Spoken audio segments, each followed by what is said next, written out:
Hello friends, आज हम लोग देखने वाले हैं जुवेनाइल डेलिक्वेंसी, जिसको हिंदी में हम कहते हैं बाल अपराध। इसमें हम लोग देखेंगे बाल अपराध में अर्थ क्या होता है, मीनिंग क्या होता है, डेफिनेशन देखेंगे, टाइप्स देखेंगे और जुवेनाइल डेलिक्वेंसी में लॉ में किस तरीके से कौन कौन से एक्ट हैं शामिल है वो देखेंगे। साथ के साथ हम लोग देखेंगे कॉजेज क्या है, वो रीजन क्या है कि इस तरीके से जो बच्चा है, बाल है, वो अपराध करता है।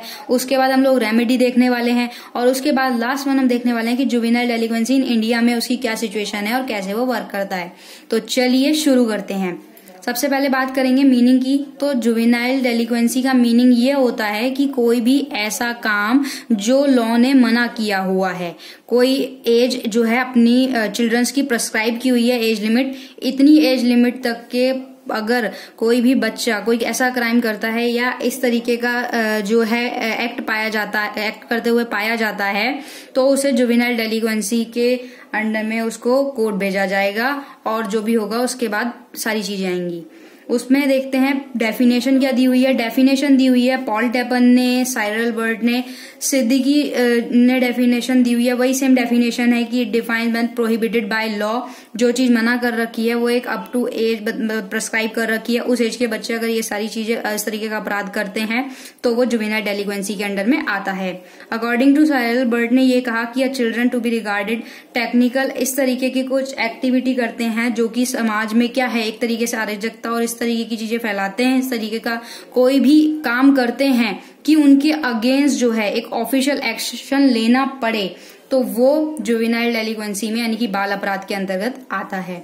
उसके बाद इसको according to section 2J of children act 1960 में भी डिफाइन किया हुआ है। डिफाइन यही डेफिनेशन है इसकी कि juvenile delinquent is the form of a delinquent child who has been found to have committed an offense is the juvenile delinquent। उसके बाद बात करते हैं टाइप्स ऑफ जुवेनाइल डेलिक्वेंसी। बाल अपराध के टाइप्स क्या होते हैं, तो देखो सबसे पहले इंडिविजुअल अगर कोई करता है तो वो भी आएगा। ग्रुप में भी इनकी डेलिक्वेंसी होती है, ग्रुपिंग वाइज जिस तरीके के इस तरीके से अपराध वगैरह करते हैं वो भी आते हैं। कुछ ऑर्गेनाइजेशन वगैरह होती हैं, जैसे कि आप बैगिंग वगैरह का भी देख सकते हो, तो इस तरीके की ऑर्गेनाइजेशन वगैरह भी होती हैं। और फोर्थ और लास्ट वन होती है सिचुएशनल, यानी कि सिचुएशन के हिसाब से भी कई बारी कोई बच्चा क्राइम कर बैठता है, तो यहाँ पे सिचुएशनल डेलिक्वेंसी है। उसके बाद बात करेंगे वो कौन से ऐसे एक्ट हैं जो कि डिक्लेयर कर रखे हैं लॉ ने जुवेनाइल डेलिक्वेंसी के अंदर। तो सबसे पहला वो कौन से हैं, वायलेशन ऑफ एनी कोई भी वो ऑर्डिनेंस को या लॉ को वायलेट कर रहे हैं, इनलीगल ऑक्यूपेशन में बिजी हैं, या जानते हैं कि वो जो एसोसिएशन के साथ जुड़े हैं, जिस पर्सन के साथ जुड़े हैं वो इमोरल है, या वो गैम्बलिंग वगैरह करते हैं, हैबिचुअल वगैरह रेल रोड वगैरह पे घूमना ऐसे बिना फालतू के, ये सारी चीजें, घर से बिना परमिशन के निकल जाना, स्मोकिंग करना सिगरेट वगैरह पब्लिक प्लेस पे, वल्गर लैंग्वेज का यूज करना पब्लिक प्लेस पे, ये सारी चीजें आएंगी जो बाल हैं जो कि जुवेनाइल डेलिक्वेंसी के अंदर हमारे आते हैं।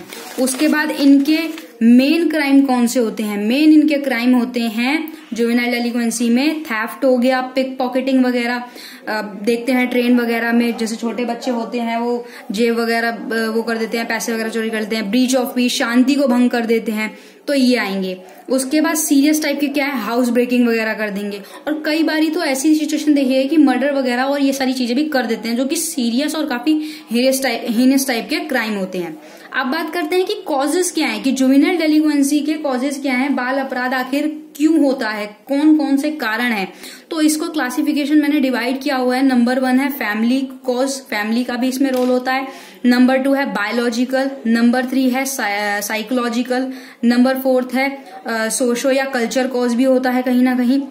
5th है एसोसिएशन यानी कि संगत का भी प्रभाव हम देखते हैं। 6th वन है पॉलिटिकल कॉजेज। तो सबसे पहले अगर बात करें फैमिली की, तो फैमिली में सबसे पहले क्या होता है, फैमिली में ये होता है, मान लीजिए किसी भी परिवार में उनका क्या है, यहाँ पे ब्रेकन होम का मतलब है घर टूट गया, या तो डाइवोर्स वगैरह हो गया, माँ या बाप एक नहीं है, या इस तरीके की सिचुएशन है कि या तो दोनों ही नहीं है, या कई बारी क्या है कि एक ने जो है घर वर छोड़ के चला गया, उस तरीके की चीजें या चली गई।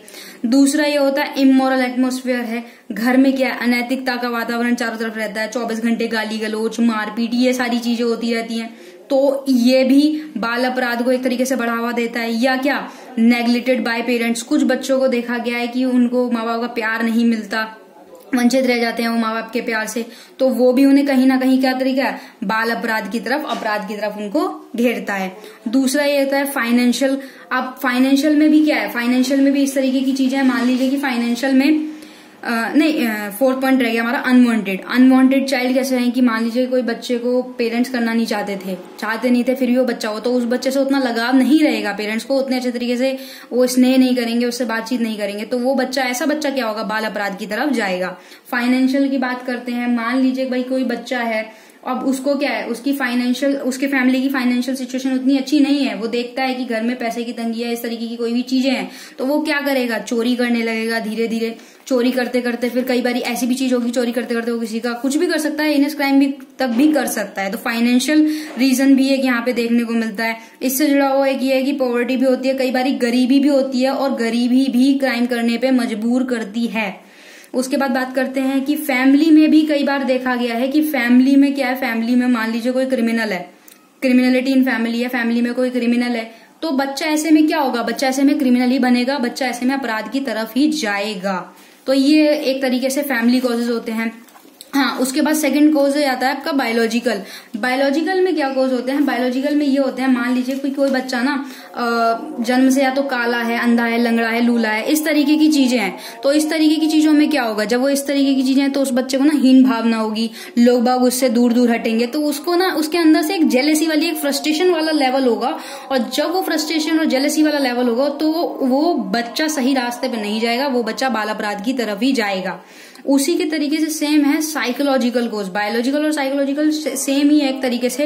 अब क्या, या तो किसी बच्चे को प्यार नहीं मिल रहा, उसको हीन भावना से देख रहे हैं, या सोसाइटी में अगर वो जाता है तो उसको गलत नजर से देखते हैं, कई बारी जो नाजायज संतान वगैरह होते हैं उसको गलत तरीके से देखते हैं, तो वो उसके मानसिक लेवल पर, उसके मेंटली लेवल पे बहुत फर्क पड़ता है, जिस वजह से वो बाल अपराध की तरफ चला जाता है। फोर्थ पॉइंट आपका आता है सोशल कल्चर कॉजेज। समाज का भी बहुत बड़ा रोल होता है बाल अपराध में, समाज का भी बहुत बड़ा रोल होता है। जैसे नंबर 1 है रिक्रिएशन। मान लीजिए किसी बच्चों को क्या है, खेलने वगैरह की चीजें नहीं मिली, तो वो बच्चा क्या करेगा, शैतानी करेगा, और शैतानी करके अपना एंटरटेनमेंट करेगा, और धीरे धीरे क्या होगा, वो उसकी शैतानी बढ़ती चली जाएगी, उसके नेचर में हो जाएगी शैतानी करनी, और वो फिर बड़े से बड़े क्राइम भी इजीली कर सकेगा। दूसरी बात, समाज के साथ साथ दूसरी चीज क्या है, डांसिंग क्लब। हम जो ये तरीके की चीजें देखते हैं, डांसिंग क्लब में क्या होता है, ड्रिंक वगैरह कर रहे हैं, डांस वगैरह कर रहे हैं, आजकल तो बहुत गलत ही तरीके से चीजें हो रही हैं। तो उसमें क्या है, बच्चा शौक में पहले कर लेगा, भाई एक सोसाइटी में बना दिया कि इस तरीके की करना है, तो डांसिंग क्लब भी उसका कहीं ना कहीं इम्पैक्ट पड़ता है बच्चे की मानसिकता पे। उसके बाद है ऑब्सीन लिटरेचर, अश्लील साहित्य वगैरह जो होते हैं, गलत साहित्य और इस तरीके की जो फिल्में भी आती हैं, इस तरीके की चीजें होती हैं, तो वो कहीं ना कहीं बच्चे के मानसिकता पर बुरा प्रभाव पड़ती हैं। मतलब कुछ पैसे कमाने के लिए इस तरीके की फिल्में, इस तरीके के लिटरेचर चलते हैं जो कि बच्चे के माइंड पर बहुत बुरा प्रभाव डालते हैं। रेडियो है, टेलीविजन है, आजकल टेलीविजन, आप टीवी देखोगे तो टीवी आप फैमिली के साथ देख ही नहीं सकते, उसमें इतने गलत तरीके से आता है, और बच्चा जो देखता है वही सीखता है और वही करता है और वही उसके कंडक्ट में शामिल हो जाता है। तो टेलीविजन और रेडियो भी कहीं ना कहीं एक बहुत बड़ा रीजन है। उसके बाद बात करते हैं कल्चरल कॉन्फ्लिक्ट। कल्चर का ऐसे आजकल क्या चल रहा है, बहुत बच्चे जाएंगे, हाँ भाई सिगरेट पीना कूल है या ड्रिंक करना कूल है, तो वो कहीं ना कहीं उनके कल्चर में कन्फ्लिक्ट होता चला जाएगा। ये कहाँ से आ रहा है, ये समाज से आ रहा है, ये सामाजिक तरीके से बाल अपराध की तरफ बच्चों को एक तरीके से धकेला जा रहा है, हम ये कह सकते हैं। अब बात करते हैं कि भाई समाज के तरीके से भी हो गया, अब एसोसिएशन का यहाँ पे क्या रोल है, तो भैया एसोसिएशन का ये रोल है संगत का। बहुत पहले से कहावत सुनते आ रहे हैं, संगत का असर। आम वाली कहानी सबने सुनी होगी कि एक आम क्या है, पूरी भरी टोकरी के आम को खराब कर दे, तो संगत का असर भी पड़ता है। मान लो कोई बच्चा है, वो ऐसे बच्चों के साथ खेल रहा है या ऐसे बच्चों के साथ रह रहा है जहां पे जुआ, चोरी, स्मोकिंग वगैरह इस तरीके की एक्टिविटी होती है, तो एक बार वो नहीं करेगा, 2 बार नहीं करेगा, तीसरी बार वो इस तरीके की एक्टिविटी में शामिल हो जाएगा और बाल अपराध की तरफ चला जाएगा। पॉलिटिकल कॉज भी है, एसोसिएशन कॉज के साथ पॉलिटिकल कॉज भी है। पॉलिटिकल क्या, राजनीतिक कैसे, हम सभी देखते हैं कि विद्यालय वगैरह में और ये जो यूनिवर्सिटी वगैरह में, इनमें क्या होता है, हड़तालें करते हैं, हड़तालों के साथ साथ तोड़फोड़ भी करते हैं। अभी पिछले टाइम पे हुआ भी था, हम सबको याद है, मैं नाम नहीं ले रही, तो अब उसमें क्या था, तोड़फोड़ भी हुई है, लाइब्रेरी वगैरह तोड़ दी, इस तरीके की चीजें हुई। तो ये कहीं ना कहीं एक बाल अपराध को बढ़ावा देती हैं। पॉलिटिकल अपना उल्लू सीधा करने के लिए सारी चीजें होती हैं, और बच्चे क्या करेंगे, तोड़फोड़ करेंगे, सारी चीजें करेंगे, धीरे धीरे उनके कंडक्ट में ही आ जाएगा और वो नॉर्मल लेवल पे भी पब्लिक में भी इस तरीके की चीजें करने लगेंगे, वो उनके कंडक्ट में आ जाएगा क्योंकि। तो ये एक तरीके से जुवेनाइल डेलिक्वेंसी का आप कॉजेज देख सकते हो। उसके बाद बात करते हैं रेमेडी क्या है। तो भाई रेमेडी इनकी ये है कि प्रोवाइड कर दिया जाए compulsory free education to children, to provide homes for orphans वगैरह, इस तरीके में चेंजेस आ जाए, और प्रोवाइड किया जाए हेल्थी एंटरटेनमेंट हो, प्रोग्राम्स भी चलते हैं, एनवायरमेंटल प्रोग्राम भी चलते हैं, इंडिविजुअल प्रोग्राम भी चलते हैं। तो ये सारे इसकी रेमेडी हैं। फोर्थ है जुवेनाइल कोर्स जो है वो काम कैसे करे, वो काम करे फैमिली बैकग्राउंड को देखते हुए। तो ये इसके यहाँ पे रेमेडी है। एक और रेमेडी है कि गवर्नमेंट को इस तरीके के इनकॉर्पोरेटेड सजेशन है कि ऐसे लॉ पास करने चाहिए। तो ये इनकी रेमेडी हो गई। अब बात करते हैं कि इंडिया में क्या क्या है। अब तक हमने तो जान लिया इंडिया में ये है बेसिकली कि इंडिया में द रेफॉर्मेटिव स्कूल एक्ट ऑफ 1876 में फर्स्ट लेजिस्लेशन जब इंडिया का हुआ था तो उसमें डील किया गया था treatment of juvenile offender, juvenile offender के साथ किस तरीके से ट्रीट किया जाएगा। दूसरा क्या होता है, इंडिया में इंडिविजुअल और एनवायरमेंटल प्रोग्राम चलते हैं जिससे कि क्या होता है, इस तरीके के जो जुवेनाइल्स हैं उनकी काउंसलिंग हो सके, एक तरीके से थेरेपी हो सके। तीसरी बात, इस तरीके से बहुत सारे एक्ट भी बना दिए गए हैं, जैसे कि एप्रीटेंसेस एक्ट ऑफ 1850। इसमें क्या किया गया, इसमें चाहे वो लड़का हो चाहे वो लड़की हो, 10 से 18 साल के बीच में अगर कोई क्राइम करता है तो उसके रेफॉर्मेटिव, उसके सुधार पे काम किया जाता है। उसके बाद under section 399 of the ICPC Indian crime procedure act में भी देखा गया है कि उसमें बच्चों के रिफॉर्म करने की बात की जाती है। जो बच्चे 15 साल के हैं उनको रेफॉर्मेटिव जो होम है, जो जुवेनाइल होम्स हैं, वहां पे भेज दिया जाए। अंडर सेक्शन 562 की बात करें CPC में तो इसमें क्या गया है, डिस्चार्ज कर देंगे कन्विक्ट को, ऑफेंडर को प्रोबेशन पे हमने देखा था ना, प्रोबेशन पे वो वहां पे जेल ले जाने से पहले क्या होता है, बच्चे को कोर्ट से ही एक तरीके से रिहाई मिल जाती है। प्रोबेशन हम पहले कर चुके हैं। उसके बाद अंडर सेक्शन 82 ऑफ IPC में लिखा हुआ है साफ साफ 82 में कि 7 साल का बच्चा अगर कोई भी इस तरीके का क्राइम करता है या कोई भी इस तरीके की क्रिमिनल एक्टिविटी करता है वो रिस्पॉन्सिबल नहीं होगा, क्योंकि 7 साल के बच्चे में माना जाता है कि मेंसेरिया नहीं होता। और क्राइम वाली वीडियो में हम पहले ही देख चुके हैं कि कोई भी क्रिमिनल जब क्राइम करता है तो उसके लिए मेंसेरिया होना, सबसे पहला पॉइंट मेंसेरिया ही है। तो 7 साल के बच्चे में माना जाता है कि उसमें अपना खुद का मेंसेरिया नहीं होता कि वो क्राइम जैसी चीज कर सके। उसके बाद जुवेनाइल जस्टिस एक्ट बना हुआ है, अपना जुवेनाइल जस्टिस एक्ट भी बन गया।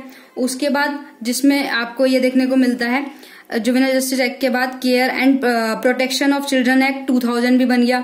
The juvenile justice care and caution amendment हुआ उसमें 2006 में। And then the juvenile justice care and protection act 2015 भी बना, जिसमें यह था कि 16 से 18 साल के बच्चे इस तरीके की कोई भी अगर क्राइम करते हैं तो वो ऐसा क्राइम कैसा माना जाएगा, इस तरीके का क्राइम माना जाएगा कि उनके सुधार पे दिया जाएगा 18 साल से यहाँ पे कम का। तो यहाँ पे बेसिकली हमने यही समझा है कि जो जुवेनाइल डेलिक्वेंसी है उसमें मीनिंग क्या रहता है, डेफिनेशन क्या रहती है, टाइप्स, कॉजेस, और भारत में किस तरीके का रोल है। तो आई होप ये वीडियो आपको अच्छी लगी होगी और ये टॉपिक भी आपको क्लियर हुआ होगा। वीडियो अच्छी लगे तो लाइक कीजिएगा। वीडियो यहाँ तक देखने के लिए थैंक यू सो मच।